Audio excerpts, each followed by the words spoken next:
Arjun sir, ಈಗ 3 ಜನ ಸ್ಟಾರ್ಗಳು ಇಟ್ಕೊಂಡು ಸಿನಿಮಾ ಮಾಡೋದು ಡೈರೆಕ್ಟ್ರು ತುಂಬ ರಿಸ್ಕು. ಡೈಲಾಗ್ ಇರ್ಬೋದು, ಅಭಿಮಾನಿಗಳ ದೃಷ್ಟಿಯಿಂದ ಅದನ್ನು ಹೇಗೆ ನಿಭಾಯಿಸಿದ್ರಿ ಅಂತ? ಸರ್, ನಾನು 3 ಜನಕ್ಕೆ ಅಭಿಮಾನಿ ಅಲ್ವ ಸರ್. ನಾನು ಡೈರೆಕ್ಷನ್ ಮಾಡೋಕ್ಕೆ ಹೋಗಿಲ್ಲ. ನಾನು ಅವ್ರು ನೋಡ್ಕೊಂಡು ಖುಷಿ ಪಡ್ತಾ ಇದ್ದೆ. ನಾನೊಂದು ಫ್ಯಾನ್ ಆಗಿ ನೋಡ್ಕೊಂಡು ಅವ್ರನ್ನ ನೋಡ್ತಾ ಇದ್ದೆ. ಅವ್ರು ಮಾಡ್ಬೇಕಾರೆಲ್ಲ I was just a fan. ನಾನು ಡೈರೆಕ್ಟ್ರಾಗಿ ಯಾವತ್ತು ಅವ್ರ ಮುಂದೆ ನಿಂತ್ಕೊಳ್ಳೋ ಯೋಗ್ಯತೆಯೂ ಇಲ್ಲ, ಅದು ಸಾಧ್ಯವೂ ಇಲ್ಲ. ಅವರಿಂದ ನೋಡಿ ಕಲಿತಾ ಇರ್ಬೋದು ಅಷ್ಟೇ ಸರ್. ಅದೆಲ್ಲ ಇಲ್ಲ. ಅವ್ರಿಗೆ ಅವ್ರು ಡಿಸೈನ್ ಮಾಡ್ಕೊಂಡಿದ್ರು. ಹೇಳಿದೆ ಫಸ್ಟ್ ಹೇಳಿದ್ರಲ್ಲ, ಅವ್ನು ಡಿಸೈನ್ ಮಾಡಿದ್ದೆ ಅಂತ. He wanted that. ಬಟ್ ನಾವು ಅದನ್ನು ಒಪ್ಕೊಂಡು. ಯಾಕಂದರೆ ಒಂದು ವಿಭಿನ್ನತೆ ಇದೆ, ಅವ್ರು ತೋರಿಸೋದ್ರಲ್ಲಿ ಒಂದು ವಿಭಿನ್ನತೆ ಇದೆ, ಒಂದು ಪರ್ಪಸ್ ಇದೆ. ಆ ಪರ್ಪಸ್ನ ಫಾಲೋ ಮಾಡಬೇಕು. ಅಲ್ಲಿ ಬಂದ್ಬಿಟ್ಟು ಅಲ್ಲಿ ನಾನು ಹೀರೋ, ನಾನು ಓಮ್ ಮಾಡಿದೆ, ನಾನು ಜನ್ಮದ ಜೋಡಿ ಮಾಡಿದೆ, ನಮ್ಮೂರ ಮಂದಾರ ಓಮ್ ಮಾಡಿದೆ, ಇಲ್ಲ ಅದಲ್ಲ. ಇದು ಬೇರೆ, ಈ ಸಿನಿಮಾನೇ ಬೇರೆ ಇದರಲ್ಲಿದೆ. ಅದೇ ಹೇಳಿದೆ, ಅವ್ರು ಡಿಸೈನ್ನೇ ತುಂಬ ಚೆನ್ನಾಗಿ ಮಾಡಿದರು. ಆ ವಾಯ್ಸ್ ನಂಗೆ ತುಂಬ ಇಷ್ಟ. ಏನು, ಹಿ ವಾಂಟೆಡ್ ದಟ್. ಅಣ್ಣ ನಂಗೆ ಹಿಂಗೆ ಬೇಕಣ್ಣ, walking style, everything that was really easy for me. ಒಂದು ಆ್ಯಕ್ಟ್ರಿಗೆ ಬೇಕು ರೀ, 100% ಹಿ ವಾಸ್ ದೇರ್. ಸುಳ್ಳೇಬೇಡ ಪಾಪ ಅವರು ತುಂಬ ಐ ಥಿಂಕ್ ತುಂಬಾ ಒಳ್ಳೆಯವನು ಅಂತ ಅನ್ಸ್ಕೊಳಕ್ಕೆ ಹೋಗ್ತಾರೆ ನಾವು. ಸುಮ್ಮನೆ ಅರ್ಜುನ್ ಜನಿ ಹಂಗಲ್ಲ ಇಲ್ಲ.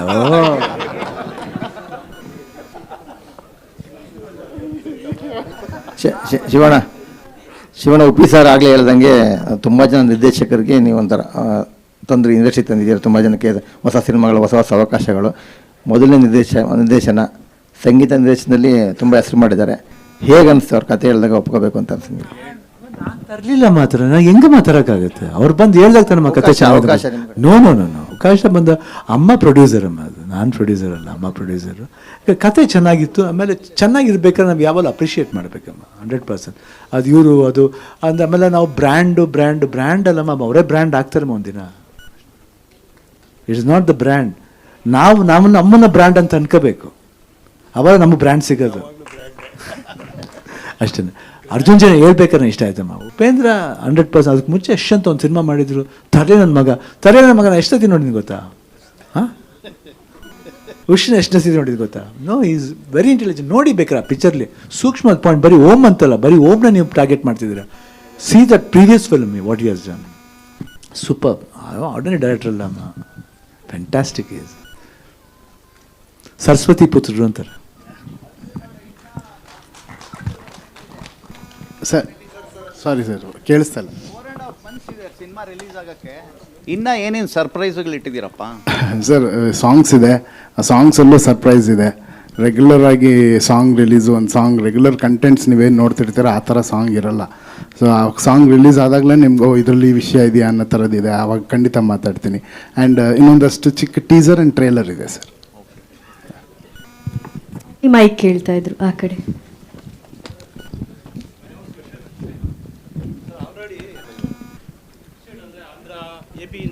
ಡಿಸ್ಟ್ರಿಬ್ಯೂಟರ್ಸ್ ಎಲ್ಲ ಆಲ್ರೆಡಿ ಅಪ್ರೋಚ್ ಮಾಡ್ತಾ ಇದ್ದಾರೆ. ಇವಾಗ ಆಂಧ್ರದಿಂದ ದೊಡ್ಡ ಡಿಸ್ಟ್ರಿಬ್ಯೂಟರ್ಸ್ ಎಲ್ಲ ಅಪ್ರೋಚ್ ಮಾಡ್ತಾ ಇದ್ದಾರೆ ಅಂತ ಕೇಳಲ್ಪಟ್ಟಿದ್ದೀನಿ. ಒಂದು ವಿಡಿಯೋದಲ್ಲೂ ನೋಡಿದೆ. ಅಂದರೆ ಇದು ಬಾಹುಬಲಿ ಮೀರಿಸುತ್ತೆ ಅನ್ನೋ ಥರ ಹೇಳ್ತಾ ಇದ್ದಾರೆ. ಸೊ ನೀವೇನಾದರೂ ಅಲ್ಲೋಗಿ ಪ್ರಮೋಷನ್ ಮಾಡೋ ಇದೆಯಾ next plan actually APL? Sir, by god's grace ನಮಗೆ ಡಿಸ್ಟ್ರಿಬ್ಯೂಷನ್ ಕಡೆಯಿಂದ ನಮಗೆ ಕೇಳ್ತಾ ಇದ್ದಾರೆ ಸರ್ ಸಿನಿಮಾ, ಅದು ಸತ್ಯ. ಅದೇ ಸರ್, ಇವಾಗ ದಿಲ್ ರಾಜು ಯಾರು ಗೀತಾ ಆರ್ಟ್ಸ್ ಎಲ್ಲ ಅಪ್ರೋಚ್ ಮಾಡಿದ್ದಾರೆ ಅಂತ ಕೇಳಲ್ಪಟ್ಟಿದೆ. ಇಲ್ಲ ಸರ್, ಆ ಥರದ್ದು ಏನಿಲ್ಲ. ನಾವು ಇನ್ನು ಬೇರೆ ಕಂಪನಿಗಳು ಕೇಳಿದ್ದಾರೆ. ಈ ಥರ ಸುಳ್ಳು ಹೇಳ್ಬಾರ್ದು, ಅವರೆಲ್ಲ ಬೇರೆ ಹೆಸರು ತಗೊಳ್ಳೋಕ್ಕೆ ನಮ್ಗೆ ಇಷ್ಟ ಇಲ್ಲ. ಖಂಡಿತವಲ್ಲ ಬೇರೆ ಕಂಪನಿಗಳು ಕೇಳಿದ್ದಾರೆ, ಒಳ್ಳೊಳ್ಳೆ ರೇಟ್ಸ್ ಕೇಳಿದ್ದಾರೆ. ನಾವು ಟೀಸರ್ ಆಗಲಿ ಅಂತ ವೆಯ್ಟ್ ಮಾಡ್ತಾ ಇದ್ದೀವಿ sir. Okay, thank you sir. ಇಲ್ಲಿ ನೀವು ಟೀಸರು ಮತ್ತು ಪೋಸ್ಟರ್ ನೋಡಿದಾಗ ಮೊದಲೇ ಅವ್ರು ಕೇಳಿದರು ಬಣ್ಣಗಳ ಬಗ್ಗೆ. ಅಂದರೆ ಶಿವಣ್ಣ ಎಲ್ಲೋ ಶೇಡಲ್ಲಿ ಕಾಣಿಸ್ತಾ ಇರೋದು, ಮತ್ತು ಟೀಸರಲ್ಲಿ ಕಂಡಿದ್ದು ಅವರು ಎಲ್ಲೋ ಬಣ್ಣಗಳ ಮಧ್ಯೆ ಓಡ್ ಬಂದಿದ್ದು. ಇನ್ನು ಉಪ್ಪಿ ಸರು ರೆಡ್ ಶೀಟ್ ಕೊಡ್ತಾ ಇದ್ದೀರಾ, ಮಧ್ಯದಲ್ಲಿ ಬ್ಲ್ಯಾಕ್ ಆ್ಯಂಡ್ ವೈಟ್ ಒಂದು ಸ್ವಲ್ಪ ಮಿಕ್ಸ್ ಇದೆ. ಸೊ ಈ ಬಣ್ಣಗಳು ಅವರ ಗುಣ ಮತ್ತು ಕ್ಯಾರೆಕ್ಟ್ರು, ಅವ್ರ ನಡತೆ, ಆ ಥರ ಏನಾದ್ರು ಹೇಳೋಕ್ಕೆ ಹೊರಟಿದ್ದೀರಾ ಏನು? Definitely sir, you are right.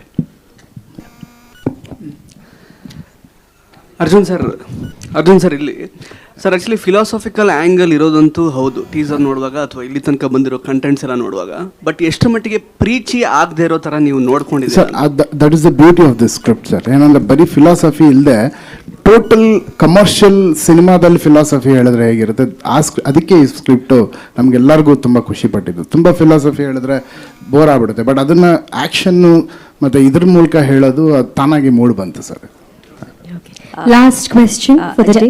ಜನಿಯಾ sir, ನೀವು ಈ ಮೂವಿ ಡೈರೆಕ್ಟ್ ಮಾಡಬೇಕಾದ್ರೆ ಯಾವ ದೃಶ್ಯ ಅಥವಾ ಯಾವ ಭಾಗವನ್ನು ಡೈರೆಕ್ಟ್ ಮಾಡೋದು ತುಂಬ ಚಾಲೆಂಜಿಂಗ್ ಅಂತ ನಿಮ್ಗೆ ಅನ್ನಿಸ್ತು? ಮೇಡಮ್ ಭಾಳಷ್ಟು ಜಾಗಗಳಿದೆ. ಇವಾಗ ನೀವು ಓಮ್ದೇನು ಡೈಲಾಗ್ ನೋಡಿದ್ರಿ, ಅಲ್ಲಿ ಫುಲ್ಲು 3 days ನೈಟ್ ಶೂಟ್ ಮಾಡಿದ್ವಿ. ಮಳೆ ಕ್ರಿಯೇಟ್ ಮಾಡಬೇಕಿತ್ತು. ನನಗೆ ತುಂಬ ಹಿಂಸೆ ಆಗ್ತಾ ಇತ್ತು. ಶಿವಣ್ಣ ಮತ್ತು ಉಪ್ಪಿ ಸರ್ನ ಮಳೆಯಲ್ಲಿ ರಾತ್ರಿ ಹೊತ್ತು ನೆನೆಸಿ 1 ಗಂಟೆನಲ್ಲ ಅವರನ್ನು ಕೂರಿಸಿ ಪಕ್ಕದಲ್ಲಿ ಬೆಂಕಿ ಹಾಕ್ಬಿಟ್ಟು ಕೂರಿಸ್ತಾ ಇದ್ರೆ ನನಗೆ ತುಂಬ ಬೇಜಾರಾಗ್ತಾ ಇತ್ತು.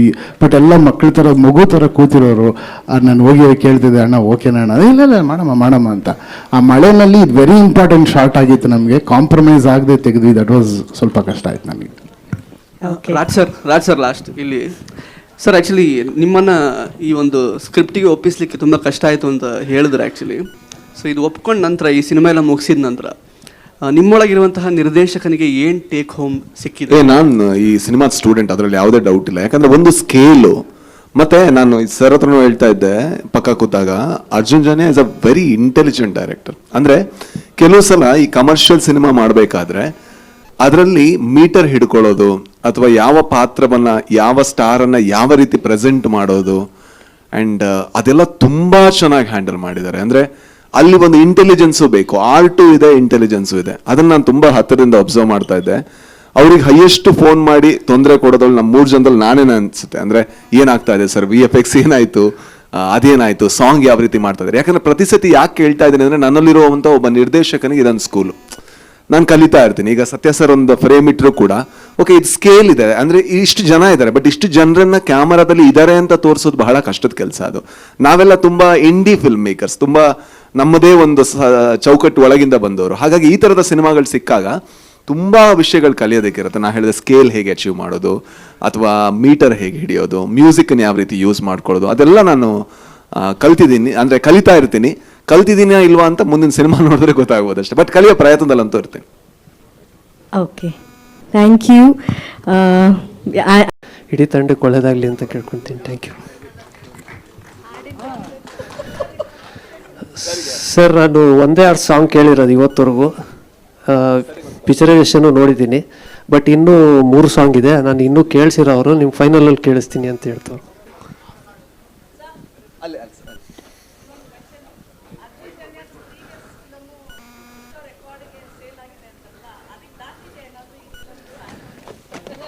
ಅದೇ ಥರ ಇದೆ ಮೇಡಮ್. ಅದು ಅದೇ ಅಟ್ಪಾರಿದೆ 17 ದಾಟುತ್ತಾ? ಅಟ್ಪಾರಿದೆ madam. Very nice. Thank you Shyam sir, thank you so much. Anand ಆಡಿಯೋದಲ್ಲಿ ಸಿನಿಮಾದ ಟೀಸರ್ ನೋಡ್ಬೋದು. ಹಾಗೂ ಇವತ್ತು ನಮ್ಮ ಕಾರ್ಯಕ್ರಮದಲ್ಲಿ ಒಂದು ಸಪೋರ್ಟ್ ಆಗಿ ಪ್ರೀತಿಯಿಂದ ಶುಭಾಶಯವನ್ನ ತಿಳಿಸೋದಕ್ಕೆ ಕೆ ಮಂಜು ಸರ್ ಅವ್ರು ಬಂದಿದ್ದಾರೆ, ದಯವಿಟ್ಟು ವೇದಿಕೆ ಮೇಲೆ ಬರಬೇಕು. ಇಂದ್ರಜಿತ್ ಲಂಕೇಶ್ ಸರ್ ಬಂದಿದ್ದಾರೆ, ದಯವಿಟ್ಟು ವೇದಿಕೆ ಮೇಲೆ ಬರಬೇಕು. ಹಾಗೂ KVN ಸುಪ್ರೀತ್ ಸರ್ ಬಂದಿದ್ದಾರೆ, ದಯವಿಟ್ಟು ವೇದಿಕೆ ಮೇಲೆ ಬರಬೇಕು. ಹಾಗೂ ಸಂಜಯ್ ಗೌಡ ಸರ್ ಅವರು ಕೂಡ ಬಂದಿದ್ದಾರೆ, ದಯವಿಟ್ಟು ವೇದಿಕೆ ಮೇಲೆ ಬಂದು ನಿಮ್ಮ ಪ್ರೀತಿಯ ಶುಭಾಶಯ ತಿಳಿಸಿ ಈ ಕಾರ್ಯಕ್ರಮದಲ್ಲಿ ಒಂದು ಸರ್ ಪ್ಲೀಸ್. ಅರ್ಜುನ್ ಸರ್ ಅವ್ರು ಅಲ್ಲಿಂದ ಆಮೇಲೆ ವಿಶ್ ಮಾಡ್ತೀನಿ ಅಂತ ಹೇಳ್ತಿದ್ದಾರೆ. ಮೊದಲನೇದಾಗಿ ಈ ಚಿತ್ರನ ಸ್ಟೋರಿ ಬೋರ್ಡ್ ಮಾಡಿಕೊಂಡು ಅರ್ಜುನ್ ಜನ್ಯ ತುಂಬ ಚೆನ್ನಾಗಿ ದೊಡ್ಡ ಕಲಾವಿದರು. ಅಂದರೆ ಹೊಸಬ್ರಾದ್ರೆ ಮಾತಾಡ್ತಾ ಇರ್ತಾರೆ, ಹಳಬರು ಕೇಳಲ್ಲ. ಅದಕ್ಕೆ ಏನು ಬೇಕಾದ್ರೆ ಮಾಡ್ಬೇಕು, ಶಿವಣ್ಣ ಆಗ್ಬೋದು, ಉಪೇಂದ್ರ ಆಗ್ಬೋದು, ಶೆಟ್ರ್ ಆಗ್ಬೋದು, ಕೂತ್ಕೊಂಡಿರ್ತಾರೆ ಪಾಪ, ಅವ್ರು ತೊಂದರೆನೇ ಕೊಡಲ್ಲ. ಹೊಸಬ್ರು ಮುಗಿತಾ ಏನೈತೆ ಅಂತ ಕೇಳ್ತಾ ಇರ್ತಾರೆ. ಅಂತ ಒಳ್ಳೆ ಕಲಾವಿದರು ಆಯ್ಕೆ ಮಾಡಿದ್ದಾರೆ. ರಮೇಶ್ ರೆಡ್ಡಿಯವರು ಅವರು ಆರ್ಡಿನರಿ ಅಲ್ಲ, ಅವರು ಎಕ್ಸ್ಟ್ರಾ ಆರ್ಡಿನರಿ. ಯಾಕೆಂದರೆ ಗ್ರಾಫಿಕ್ನ ಎಲ್ಲ ಕಡೆ ಹುಡುಕಿ ಈ ಥರ ಒಂದು ಒಳ್ಳೆ ಸಿನಿಮಾ ಮಾಡಬೇಕು ಅಂತ ಅವರು ಲಂಡನಲ್ಲಿ ಫಿಕ್ಸ್ ಮಾಡಿಕೊಂಡು ತುಂಬ ಚೆನ್ನಾಗಿ ಮಾಡಬೇಕು, ಅದ್ಭುತ ಮಾಡಬೇಕು ಅಂತ ಇದ್ದಾರೆ. ಈ ಸಿನಿಮಾನ ನಮ್ಮ ಸೌತ್ ಇಂಡಿಯಾಗಿನ ನಾರ್ತ್ ಇಂಡಿಯಾಗೆ ದೊಡ್ಡ ಕ್ರೇಜ್ ಬರುತ್ತೆ. ಇವತ್ತು ಹೇಳ್ತಾ ಇದ್ದೀನಿ ಕೇಳಿ, 100% ನೋ ಡೌಟ್. ಈ ಸಿನಿಮಾನ ನಾನು ಆಲ್ರೆಡಿ ಒಂದ್ಸತಿ ಕೇಳಿದ್ದೆ, ಅವ್ರು ಯಾವಾಗ ಕೊಟ್ಟರು ನಾನು ತಗೊಳಕ್ಕೆ ರೆಡಿ ಇರ್ತೀನಿ. ಈ ಸಿನಿಮಾ ಬಗ್ಗೆ ಅರ್ಜುನ್ ಜನ್ಯ ಮಾಡಿರೋದು ಒಬ್ಬ ಒಳ್ಳೆ ನಿರ್ದೇಶಕ ಕನ್ನಡ ಇಂಡಸ್ಟ್ರಿ ಹುಟ್ಕೊಂಡಿದ್ದ ನಿಜವಾಗ್ಲೂ ಖುಷಿ. ತುಂಬ ಚೆನ್ನಾಗಿರ್ತಾರೆ. ನಮ್ಮ ಕಲಾವಿದರೆಲ್ಲ ತುಂಬ ಸಪೋರ್ಟ್ ಮಾಡ್ತಾರೆ. ಇದು ಅದ್ಭುತವಾದ ಸಿನಿಮಾ. ಇದು ಟ್ರೈಲರ್, ಇದು ಫಸ್ಟ್ ಟೈಮ್ ಗೊತ್ತಾ, ಉಪೇಂದ್ರ ಅದು ಓಮ್ ಮುಂದಕ್ಕಿದೆ, ಓಮ್ ಮುಂದಕ್ಕಿದೆ. ಅದಕ್ಕೆ ಯಾರು ದಯವಿಟ್ಟು ಸುಮ್ಮನೆ ಕೂತ್ಕೊಂಡು ನೋಡಿ, ಸಿನಿಮಾ ನೋಡಿದಾಗ ಗೊತ್ತಾ. ಆಗಸ್ಟ್ 15ನೇ ತಾರೀಕು ಇಂಡಿಪೆಂಡೆಂಟ್. ಈ ಸಿನಿಮಾ ಇಡೀ ಸೌತ್ ಇಂಡಿಯಾದಲ್ಲಿ, ನಾರ್ತ್ ಇಂಡಿಯಾದಲ್ಲಿ ದೊಡ್ಡ ಹಿಟ್ ಆಗುತ್ತೆ, ನೋ ಡೌಟು. ರಮೇಶ್ ಹುಡ್ಡಿಯವರು ಹಾಕಿರೋ ಕಾಸನ್ನ ಕಣ್ ತುಂಬ ಕೈ ತುಂಬ ಬರುತ್ತೆ, ನೆಮ್ಮದಿಯಾಗಿರುತ್ತೆ. ಪ್ರೇಕ್ಷಕರು ಇಷ್ಟ ಬಿದ್ದು ಎಂಜಾಯ್ ಮಾಡ್ತಾರೆ.